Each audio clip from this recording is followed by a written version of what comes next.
switch that on. Well, it's good to be back after a long month away in India. While the PowerPoint is booting up here, I should cite a passage of Scripture I want to read.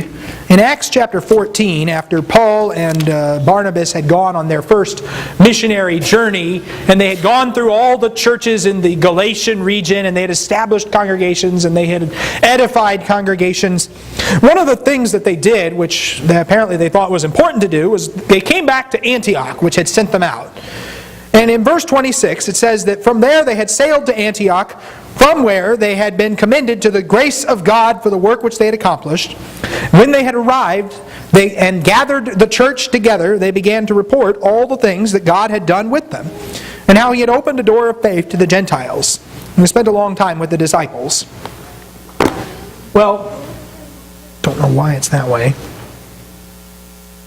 2,000 years later, after Mark and I have gone to India, we've gathered the congregation together, and I'd like to tell you a little bit about some of the doors of faith that have been opened in the land of India.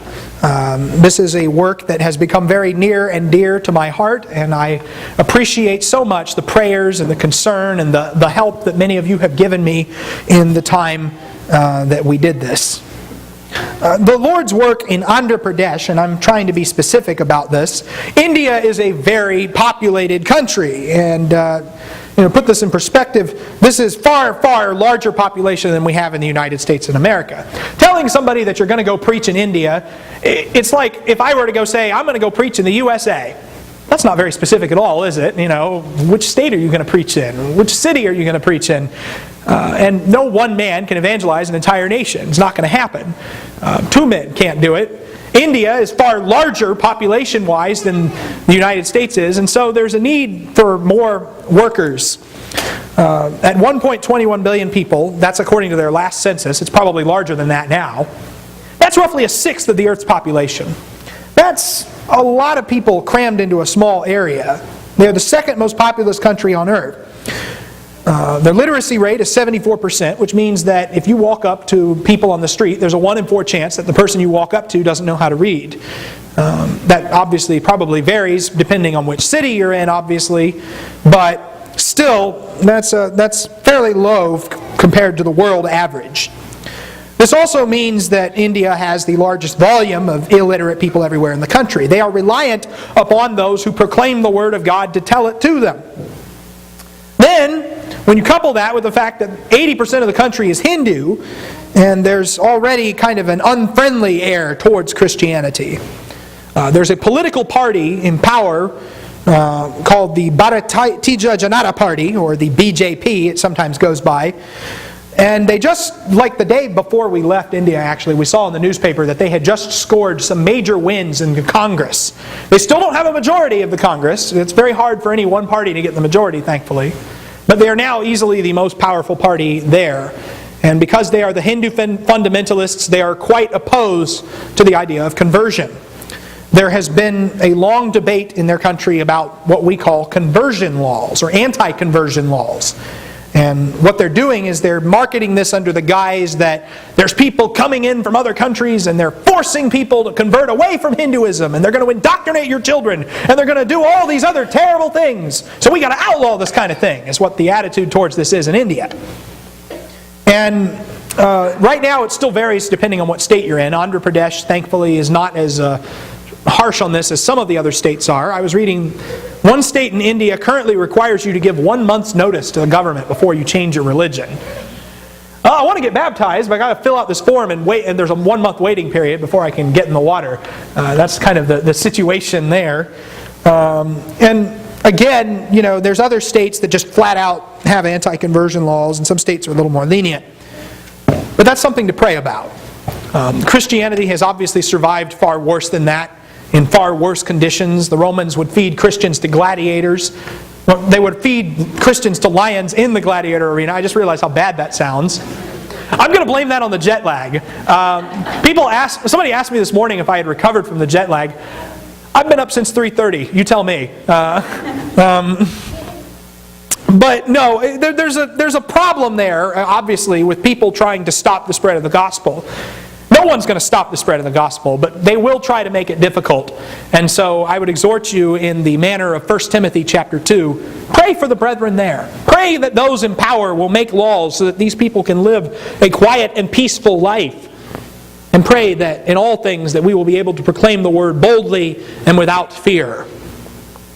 In addition to this, there's a large number of languages in India. And I mention this because I have kind of a personal fascination with languages myself. There are 22 official languages, which, in America we have one, English. In India, every document has to be in 3 languages. It has to be in English, it has to be in Hindi, which, Mark actually brought back a Hindi Bible. I think it's available in the back there. And it has to be, the third language is whatever your state language is. Imagine if you live in Florida and they all speak a language, Floridian, and then you go up to Georgia and they're speaking something totally different. They're all speaking in Georgian. Or, you go one state over to Alabama, they're all speaking Alabama. You go another state over and they're all speaking something different in every state. That's the way it is in India. There's 22 official languages on top of this. And I saw a map of the world recently before I went over to India. All of the alphabets of the world. There's the Roman alphabet, which has 26 letters. You're used to that. And that's in a lot of countries. And there's Arabic, which is probably the second most predominant in the world. And then there's, some of the Chinese and Japanese, etc., in their respective countries. India, on the map, is so fascinating. It has this tiny little cluster. Somebody had attached this giant footnote to it. This alphabet, this alphabet. There's like 10 different alphabets in one country. Probably more than that. That's probably a low estimate. And those are the 22 official languages. Who knows how many more there are that aren't listed. Hundreds of other languages, thousands of dialects. When we talk about going to preach in India, we're not talking about one field for harvest that is very ripe. We're talking about 100 fields for harvest. And hundreds of workers cannot even begin to tackle this kind of thing. But God be praised, and that there are many who are going out into this. And pray that there will be many more who will go into this harvest and who will try to spread the gospel in this area. This is the state we were in, Andhra Pradesh, and actually I say Telangana up there too because there's a the controversy is almost over. They've pretty much made the split official, but you'll notice on the map there's the big brown area underneath is what is now Andhra Pradesh, and the part on top with all of the districts and the colors, that's what is now called Telangana. And pretty much all of the work that we did was in the Telangana area, so next year, you can't call it Andhra Pradesh anymore. You have to call it Telangana now. There's a whole story to this, but to give you the nutshell version, since the 1950s, really, Telangana has had all the natural resources, but Andhra Pradesh has had all of the people with the money and the education. So what's happened is they want to keep it one state because it makes it easier for them to exploit the poor. It's quite easy for people who are higher castes and who are better educated to come into Telangana and take all the resources. The people of Telangana don't like that very much, so that's why they've been pushing for this split for years and years. And they finally had their way. Now there's a controversy about what are we going to do with our state capital, Hyderabad. Hyderabad's a huge city. It's got all the jobs. It's got all the opportunities. The people of Telangana say, we want to keep that. The people of Andhra Pradesh say, we want to keep it. And of course, geographically, they have no claim on it whatsoever. So there were a bunch of rallies and protests that were going on about this while we were there.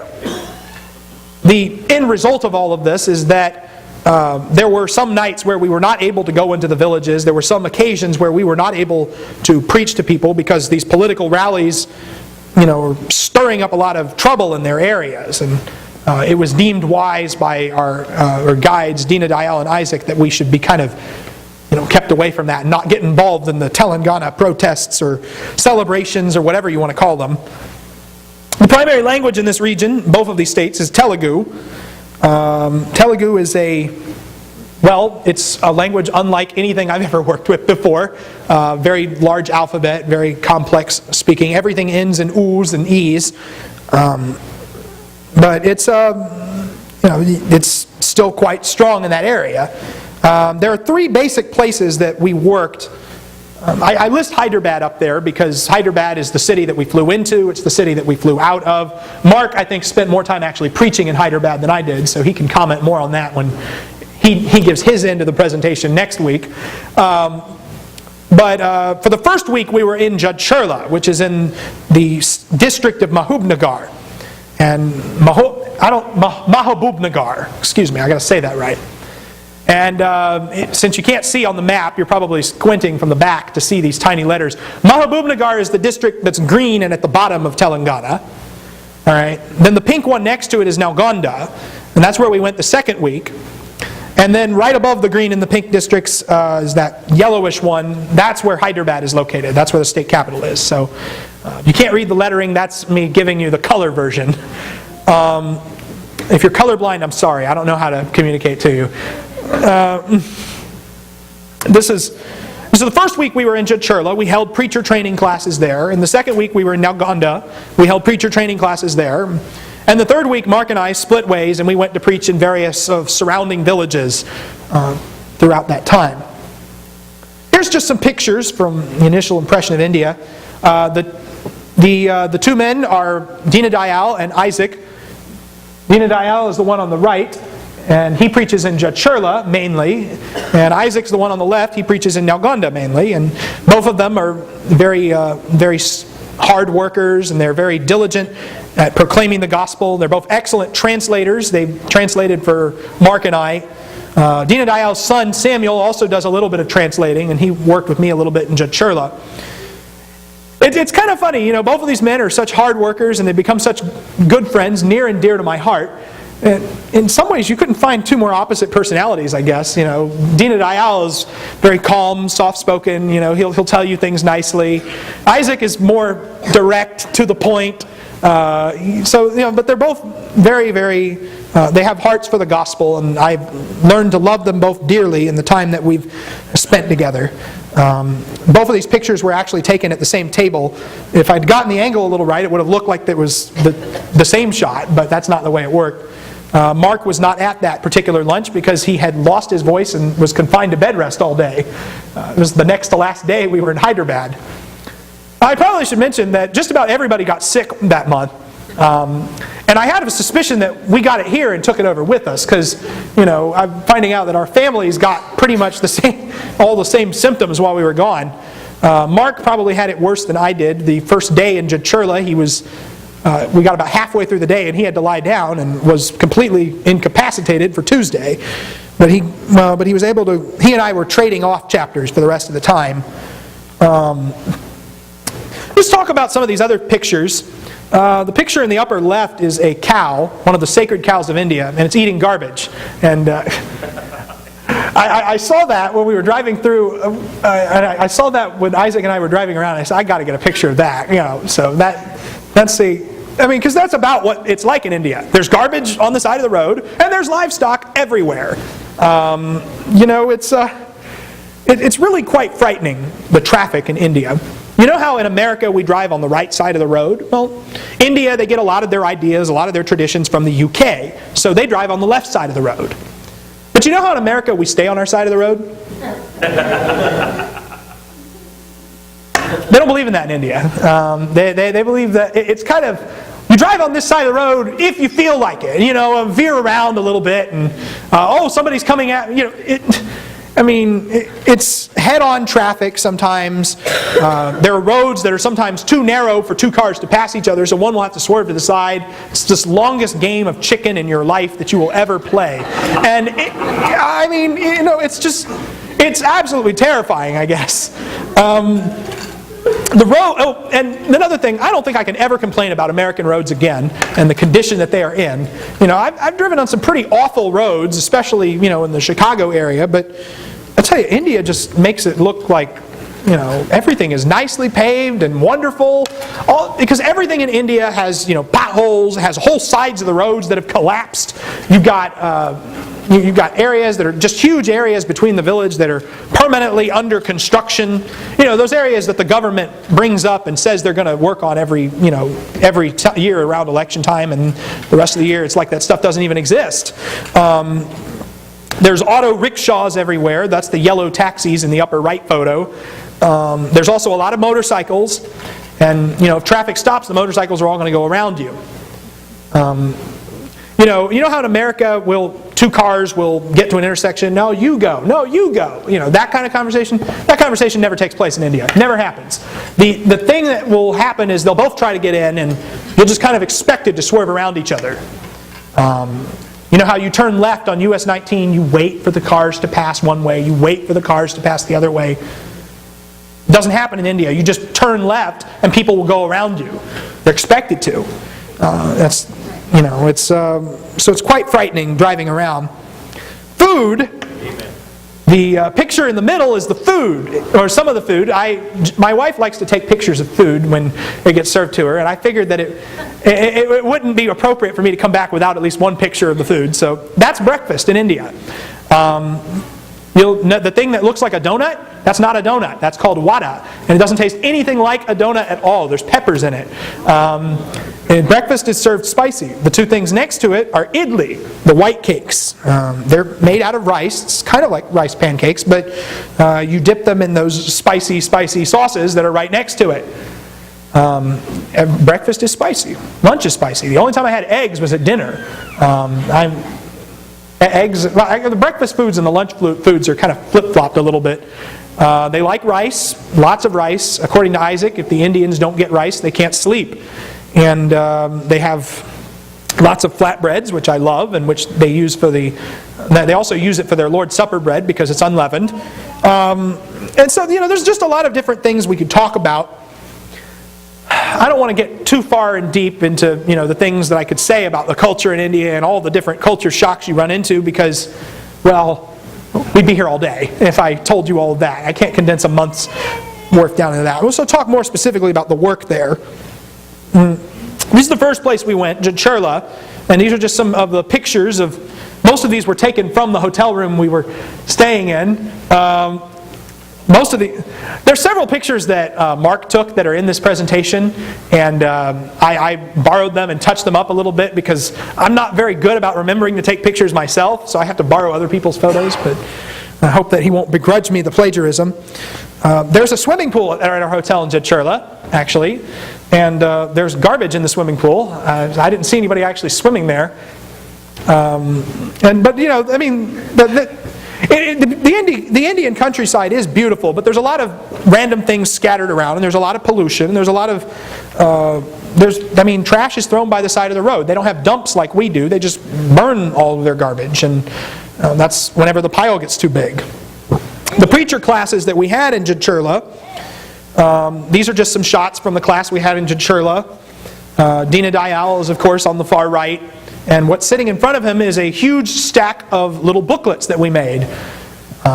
We came up with an outline of the book of Genesis, and Dina Dayal had it translated into Telugu, and we gave everybody a little booklet at the end of the week to kind of help them supplement what they had learned. We taught through the entire book of Genesis in a week. That's, in many ways, that's an uplifting experience for me as well, because when you get to go through a whole book of the Bible like that all at once, you get some perspectives on it. You see some connections that you wouldn't have seen if you were studying it, once a week for 6 months, like we did here. But it was very beneficial. The top middle photo is Brother Joshua and his family. Mark spent more time with them than I do, but every photo I had of that, Mark was hiding his head behind them, so that was the best I could do. The bottom in the middle is somebody you might know who's preaching, and that's Samuel translating for me. And so this was how it went in Jadcherla. We traded off chapter by chapter once Mark was well enough to teach at that point. After Jadcherla, we went to Nalgonda. These are some pictures I took from the roof of Isaac's house. Isaac's the one that preaches in Nalgonda. Nalgonda is situated between those two mountains that we got the nice shot of there. But there's also, just kind of interesting to look at, these houses are almost all flat roofs. It's not like the big pitches that you see in the U.S. The houses are mostly made out of cement. And a lot of times you'll see these little metal rods sticking up out of the concrete poles. I don't know how well you can see it in these pictures. The idea for that is that they want to leave their homes open to upward expansion. You can't really go left or right because you're all packed in there, so you build up. You have an extra kid, you have somebody move into your home, your family gets bigger, Put rooms on top of your house. You can never have 3 stories because 3 is an unlucky number, so you got to go over that or under that. But that's the general lay of the land in Nalgonda. These are some pictures from the preacher training class in Nalgonda. Most of these were taken at the end. Of course, that's Isaac in the middle there, and us with most of the preachers. You'll notice again we've been decorated with shawls and garlands. The Indians do this at the end of both of our classes. They did it for us in Churla, they did it for us in Nalgonda. And Dina Dial was helpful in clarifying, we're not doing this because we think that, preachers are magical or something like that. We're doing this because we are trying to thank you for what you've done. Well, Mark and I are both, I guess, a little uncomfortable at that kind of thing, but there you go. The brethren are trying to say thank you, and I'm trying to be appreciative of that. They're very kind to us and all of that.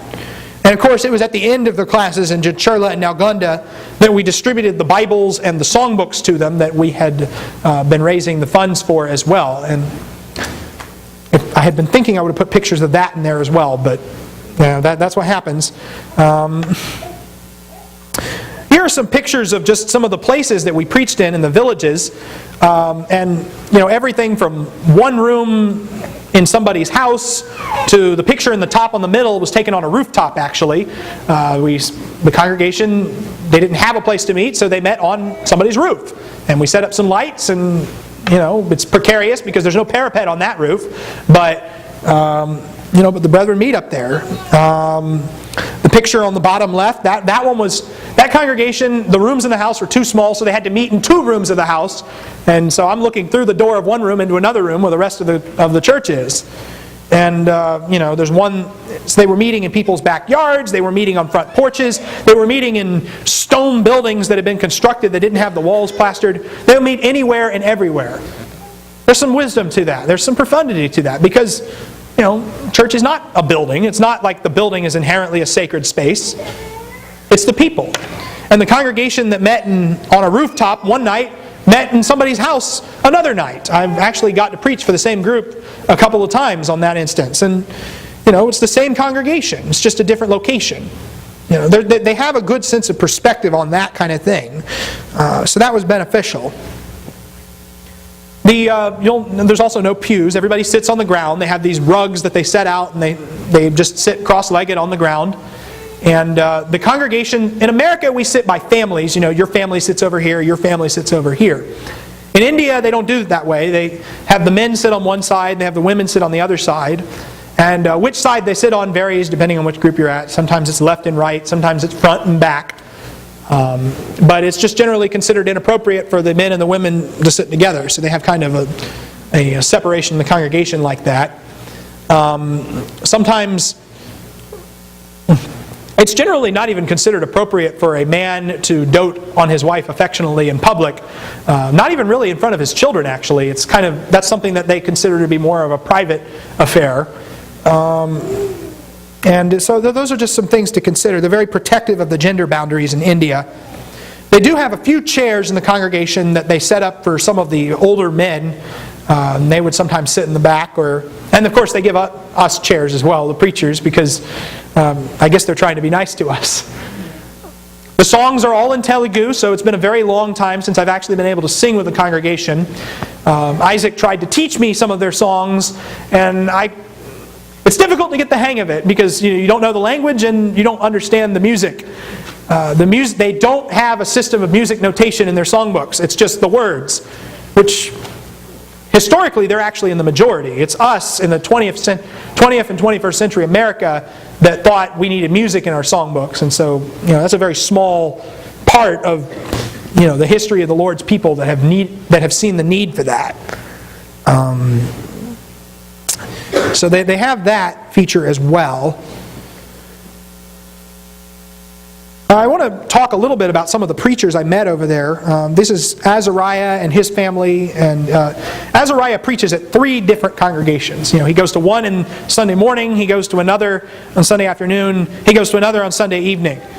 he's not fully supported. He's basically doing this because he really likes preaching the gospel. But he's a hard worker for the Lord, and he's currently struggling to pay the rent for the small house that he lives in, and that one of the congregations meets in. That's so something to consider and something to think about. Is there are men like this in India who need help. And Yesu Ratnam is the same thing. He has to. He relies on his crops to support himself, and he didn't have a very good year for crops, but he preaches in a couple of different congregations, and he and his family were very hospitable to me and kind to me. His son was actually baptized while we were over there, so that was one thing that was very exciting about all of that. These men are hard workers for the Lord. And again, some other men I met, Ravi Teja and his family. Ravi Teja is a painter for a living, but he preaches in a couple of different congregations again. And, he paints to support himself, so it just works as well as long as people will buy your paintings. And Anand and his family, Anand has 2 children actually who are in college right now.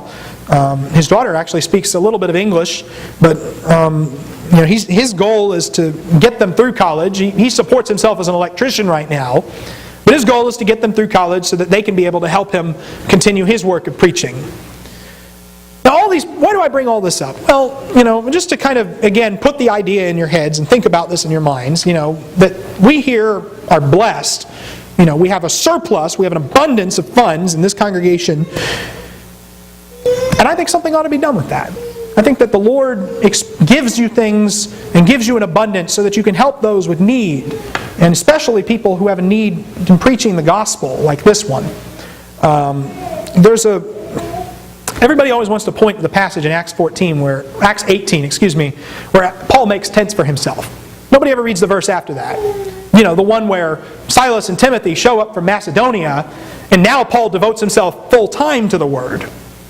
And when he's able to do that, what happens? Well, then, all of a sudden, the ball starts rolling a little bit more in Corinth. All of a sudden, the gospel starts to be spread a little bit more.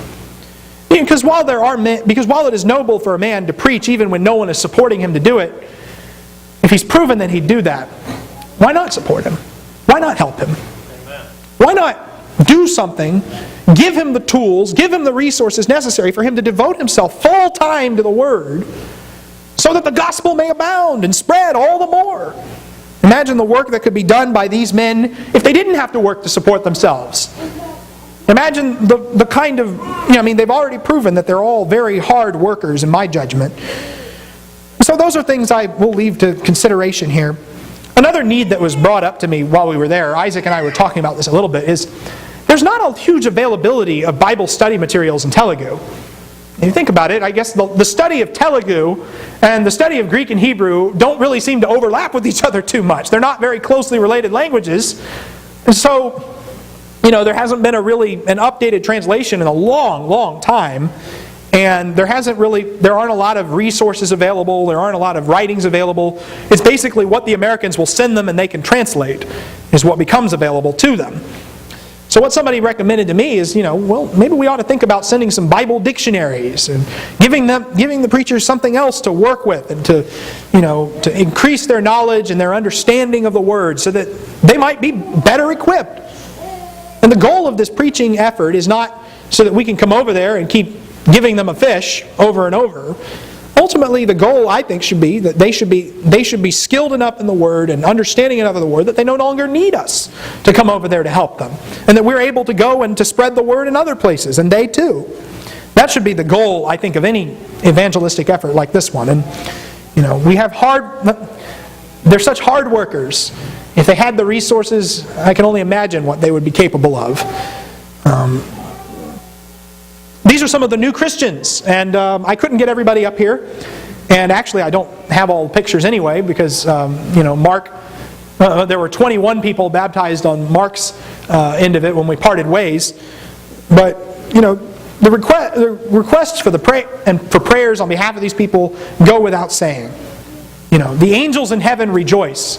We told people all throughout while we were planning this trip, we didn't go over to baptize. We went over there to preach Christ. And we went over there to build up the brethren. The purpose of the trip wasn't to rack up baptism numbers.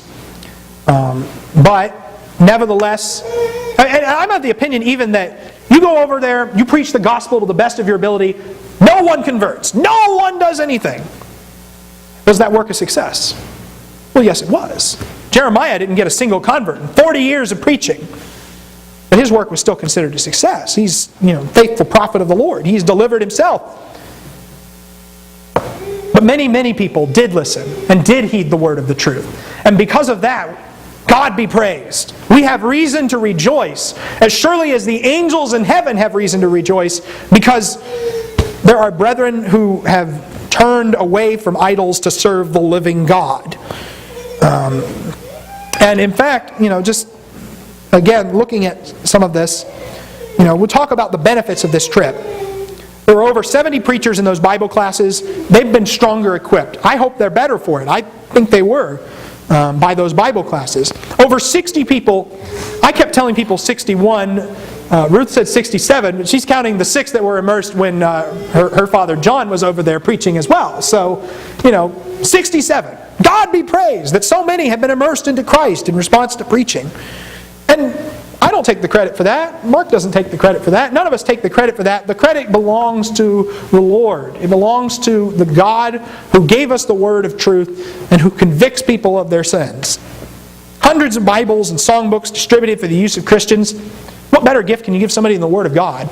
I mean, it's one thing for me to go over there and preach to them. It's quite another thing for me to be able to take a Bible home or to give that Bible to somebody and share it with them. Now they have the tool to learn for themselves. Now they can be like the Bereans who examine the Scriptures and see that these things are so. God be praised for that. And for us as well, there has been much personal growth and encouragement. I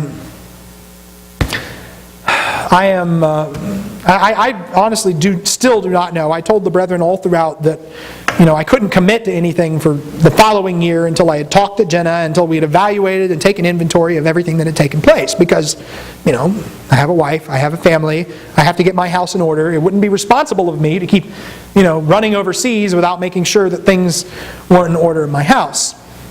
I don't want this to be my last trip to India, though. Even if I don't return next year or some other year after that, it's given me a sense of perspective. It's given me a sense of joy because the work of God was done, and the work of God is done here as well. There is something about being able to see more of the tangible fruit of it. Sometimes you don't see the tangible fruit right away. It takes a while. This was encouraging. But more than that, it gives me a sense of perspective. The brethren over there, they don't have a lot. They're poor. The Indians aren't very protective of their personal space because there are just so many of them, you can't afford to be that. They live in homes that are much smaller than the ones we live in. They don't meet in church buildings like this one, sitting in cushioned pews like you're sitting in now with air conditioning. Air conditioning, there's something that didn't exist over there hardly at all. They sit on the ground. They meet outdoors. They meet in concrete halls that are small, and they all cram together in tiny spaces. And you don't hear people complaining, and you don't hear people protesting that the sermon went on too long or that they didn't like the flavor of the Lord's Supper bread or something like that. You see people who are genuinely interested in doing the work of God. You hear the singing. The singing doesn't sound like, it doesn't sound like your typical 21st century American's aesthetic appeal. But it sounds beautiful to God because it comes from the heart. God be praised for that. There's a lot of perspective that needs to be made here. And a lot of perspective that needs to be realized. But in conclusion, and I could say many, many more things about this trip, but I'm going to leave Mark to fill in the blanks or try to fill in the blanks of some of the things I've said anyway. But in conclusion, I just want to reflect on one thing. That there's brethren on the other side of the world. Brethren who don't speak the same language as us. You've seen pictures of them today. But most of you will probably never meet them in person in this life. You'll never converse with them in this life. But they're still serving the same Lord. They're worshiping the same God. They're proclaiming the same Christ. There's a song in our songbook, which I don't know very many will know this one, but nevertheless, it strikes me as appropriate. I'll read this for you. It's called The Day Thou Gavest. It's number 127. It talks about how, the day that Thou gavest, Lord, is ended. The darkness falls at Thy behest. To Thee our morning hymns ascended. Thy praise shall sanctify our rest. But what really strikes me is the third verse and the fourth verse. That as o'er each continent and island, and the dawn leads on another day, the voice of prayer is never silent, nor dies the strain of praise away. The sun that bids us rest is waking our brethren neath the western sky, and hour by hour fresh lips are making Thy wondrous doings heard on high. The idea is this, that is God ever stop being praised? Well, we might end this worship service and go home and all that, but there's brethren on the other side of the world that are doing the same thing. And so the voice of prayer is never silent, because the earth's rotating. And though we go to sleep at night, they wake up and they continue making fresh praise with fresh lips. India was once part of a great empire, the British Empire. They said that the sun would never set on it. No, the sun never sets on God's empire. That's why the fifth verse says, "So be it, Lord, Thy throne shall never, like earth's proud empires, pass away. Thy kingdom stands and grows forever, till all Thy creatures own Thy sway." And God be praised that there is a congregation of people on the other side of the world, that there are multiple congregations of people on the other side of the world who serve and worship the same God that we do. May God be praised that we would be striving as well for that same goal.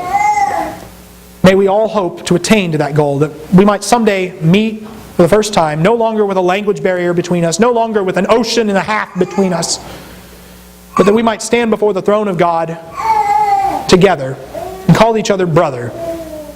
One church, glorified for all eternity. That's where I want to go someday. Is that where you want to go someday? Is that where you want to be a part of? This morning, of course, this has not been your stereotypical sermon, but I end with an exhortation to those here who, for whatever reason, do not have their life right with the Lord. Do something to make it right. Do something to make yourself right with the Lord so that you too can stand in that great throng. If you are not a Christian, you have not been immersed into Christ, or perhaps you have, for whatever reason, lost your way and lost sight of what is really important, do something to make it right. Let's stand and sing at this time.